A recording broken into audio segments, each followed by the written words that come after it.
ప్రస్తుతం మనతో పాటుగా ఉన్నారు కాంగ్రెస్ ఎంపీ క్యాండిడేట్ సురేష్ కుమార్ షెట్కర్ గారు.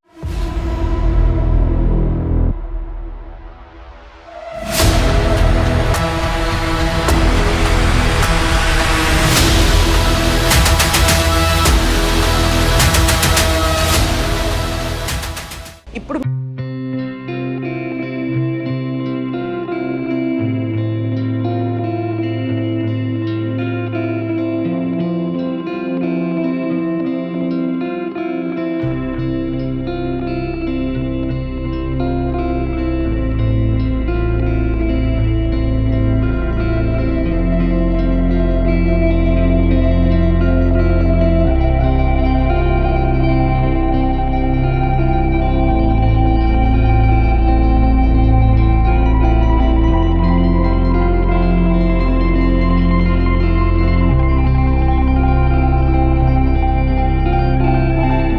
వాళ్ళకు ఒకటే దేవుడు డబ్బులు. కానీ మా జైరాబాద్ నియోజకవర్గ ప్రజలంతా అమాయకులు గారు.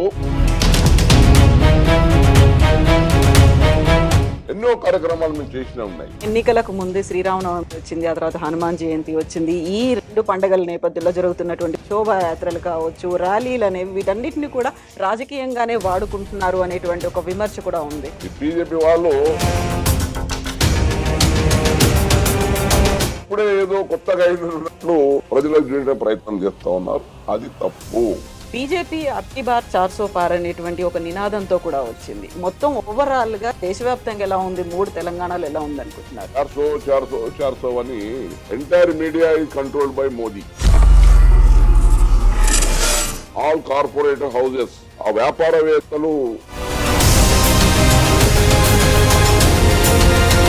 ఇక మా కాంగ్రెస్ లో అట్లా లేదు కదండి. మేమంతా ప్రజల నుంచి రావాలి, కింది నుంచి. మోదీ గారు నిన్న రాజస్థాన్ లో ఏం మాట్లాడారు మొన్న? అన్ని ఒక దేశ ప్రధానిగా ఉండి ఆ విధంగా మాట్లాడడం భావ్యమేనా? నమస్తే, నేను Kavitha. Welcome to I dream news. ఎన్నికల ఘట్టంలో కీలకమైనటువంటి నామినేషన్ల పర్వం మొదలైంది. పార్టీలు, క్యాడర్ అంతా హడావిడి ఉంది. నెక్స్ట్ 20 రోజులు కూడా లేదు ఎన్నికల నేపథ్యం అనేది. ఓవరాల్ గా ప్రజెంట్ మూడ్ జహీరాబాద్ లో ఎలా ఉంది? ప్రస్తుతం మనతో పాటుగా ఉన్నారు కాంగ్రెస్ ఎంపీ క్యాండిడేట్ సురేష్ కుమార్ షెట్కర్ గారు. సురేష్ గారు, నమస్కారం.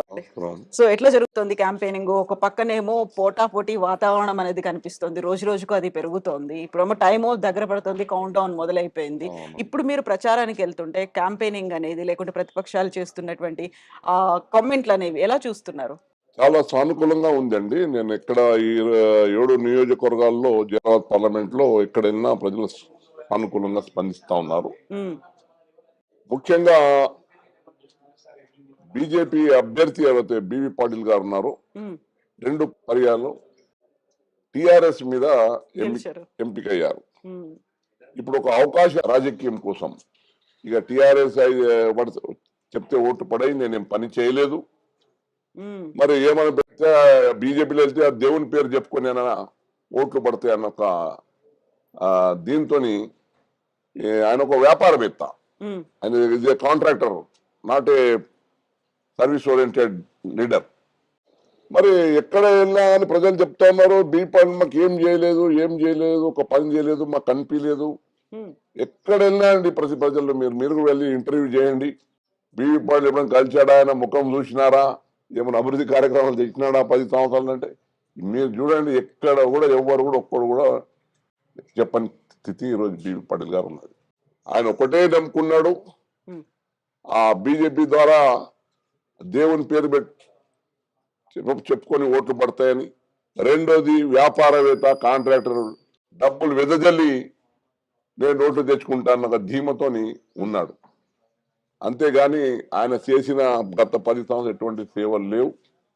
మరి ప్రజలు అందుబాటులో లేడు, ప్రజల సమస్యలు లేడు, అభివృద్ధిలో లేడు. సో 2 సార్లు ఇక్కడే ఎంపీగా ఎలక్ట్ అయ్యారు బీఆర్ఎస్ పార్టీ నుంచి. ఇప్పుడు మళ్ళీ ఇమ్మీడియట్ గా బీజేపీలోకి వచ్చారు. విత్ ఇన్ 24 hours లోనే ఆయనకి టికెట్ అనౌన్స్ చేసింది బీజేపీ. ఒక కాంపిటీషన్ అనేది, అందులో తెలంగాణలో బీజేపీ గెలుచుకునేటువంటి ఒక 10 స్థానాల్లో జహీరాబాద్ ఉంది. అందుకే కంప్లీట్ ఫోకస్ అనేది కూడా పెట్టారు. పిఎం సభలు కూడా అనేది వినిపిస్తోంది.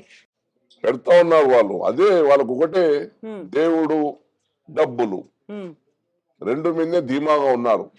కానీ మా జైరాబాద్ నియోజకవర్గ ప్రజలంతా అమాయకులు గారు.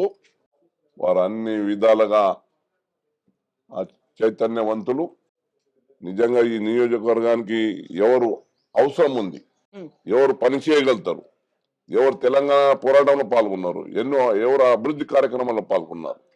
మేము ఉన్నప్పుడు ఎన్ని జాతీయ రహదారులు తెచ్చినాము, ఎన్ని ఇన్స్టిట్యూట్స్ కాలేజీలు తెచ్చినాము, ఎన్ని స్కూల్స్ తెచ్చినాము, ఎన్నో కార్యక్రమాలు మేము చేసినా ఉన్నాయి.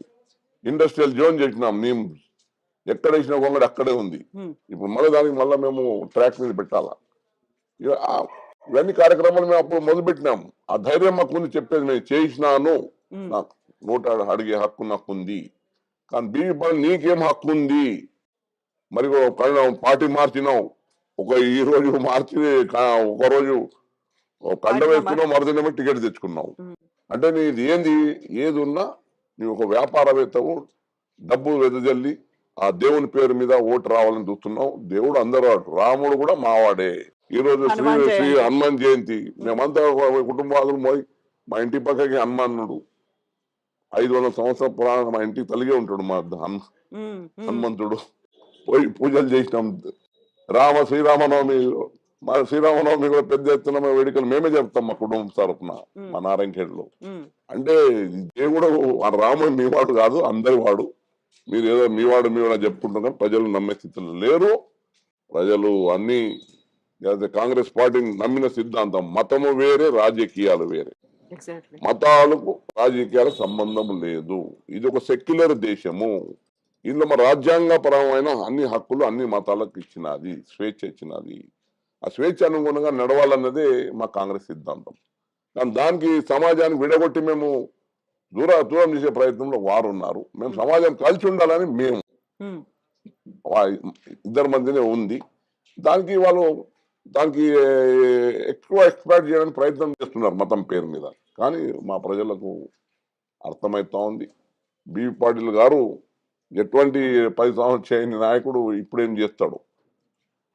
తప్పకుండా నాకు పూర్తి విశ్వాసం ఉంది. మంచి మెజారిటీతో, కనీసం 1 లక్ష మెజారిటీతో గెలవబోతున్నా. ఇప్పుడు కరెక్ట్ గా ఎన్నికలకు ముందే శ్రీరామనవమి వచ్చింది, ఆ తర్వాత హనుమాన్ జయంతి వచ్చింది. ఈ 2 పండుగల నేపథ్యంలో జరుగుతున్నటువంటి శోభాయాత్రలు కావచ్చు, ర్యాలీలు అనేవి, వీటన్నిటిని కూడా రాజకీయంగానే వాడుకుంటున్నారు అనేటువంటి ఒక విమర్శ కూడా ఉంది. ఈ బీజేపీ వాళ్ళు అదే చెప్తా ఉన్నాను నేను. శ్రీరామనవమి ప్రతి సంవత్సరం అవుతుంది, ఆంజనేయ స్వామి ప్రతి సంవత్సరం అవుతుంది. కానీ మీరు ఇప్పుడే ఏదో కొత్తగా అయినట్లు ప్రజలకు చూసే ప్రయత్నం చేస్తా ఉన్నారు. అది తప్పు. దేవుడు అందరు వాడు. ఇప్పుడు మేము అందరం పూజ చేస్తాం, మనము శ్రీరామునికి, ఆంజనేయ స్వామికి.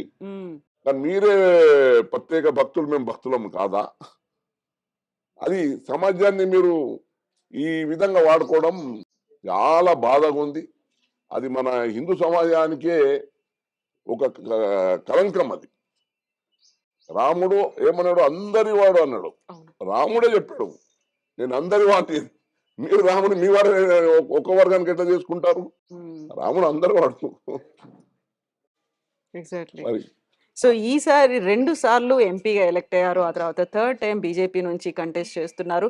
ఫుల్ ఫోకస్ అంతా జహీరాబాద్ మీద పెట్టినట్టున్నారు. మీరు ఎంతసేపు వ్యాపారం కోసమే పార్టీ మారినప్పటికీ అని కూడా ఇక్కడ ఉన్నటువంటి అభివృద్ధి లేకుంటే సంక్షేమం అనేది ఎలా ఉందంటారు? ఇప్పుడు గత 10 సంవత్సరాల్లో ఎటువంటి కార్యక్రమం జరగలేదండి. ఇప్పుడు మీరు చూస్తున్నారు, జస్ట్ సంగారెడ్డి ఉంది. సంగారెడ్డి ఐఐటి హైదరాబాద్.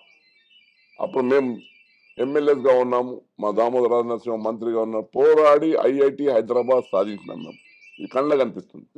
జేఎన్టీయు, ఇప్పుడు మీ సంగారెడ్డి జోగిపేట మధ్య జేఎన్టీయు ఉంటుంది.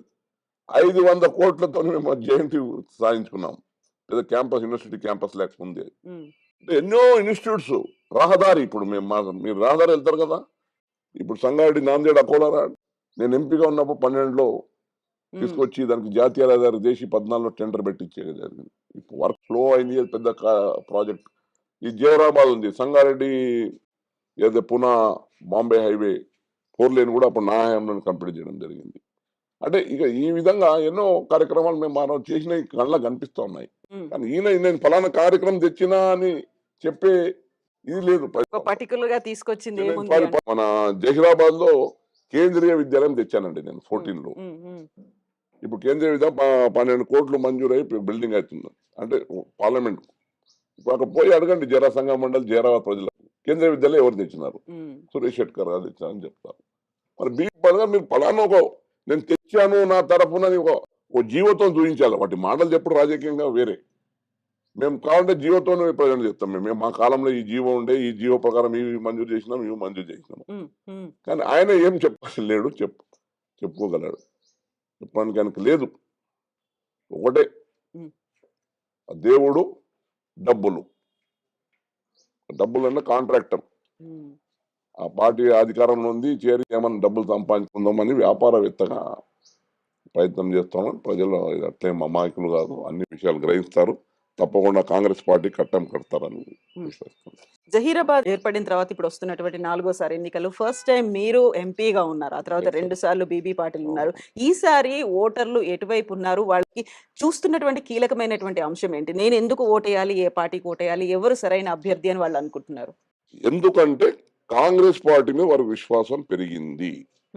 గత 10 సంవత్సరాల్లో మేము తెలంగాణ తెచ్చిన తర్వాత కూడా నేను ఒక పార్లమెంట్ సభ్యునిగా తెలంగాణ బిల్లు నేను పాల్గొనడం, పార్లమెంట్ లో పోరాటం తెచ్చినాం. కానీ ప్రజలు, మా తెలంగాణ ప్రజలు అప్పుడు నమ్మినారు కేసీఆర్ వల్ల వచ్చిందని. కానీ ఇప్పుడు వాళ్ళకి తెలిసింది అరే సోనియా గాంధీ వల్లనే మాకు తెలంగాణ వచ్చిందని అర్థం చేసుకున్నారు.